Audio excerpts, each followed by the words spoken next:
Hey, what's up? Alan here from Damn Good Reviews. So we're going to take a look and see what's in the box of the Hunter Spider Pro Gaming headset. Now it has a 3.5 millimeter 4-pin plug on that, rotatable microphone, plug into game controllers and soft ear cups, and it also has a colorful backlight. So pretty cool looking here.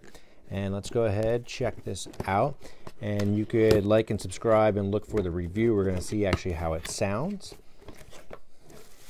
Check that out right there.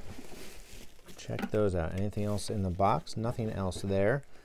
But this is the headset, so plenty big that you can see right there. Really nice looking. You got this chrome on the sides as well as the drop down microphone. Pretty cool.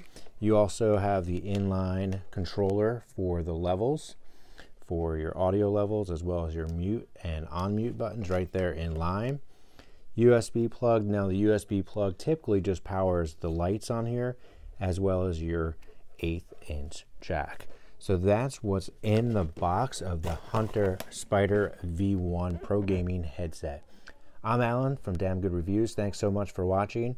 Make sure to like and subscribe right here. Click that little bell icon to stay up to date with everything I do, and I'll see you guys in the next video.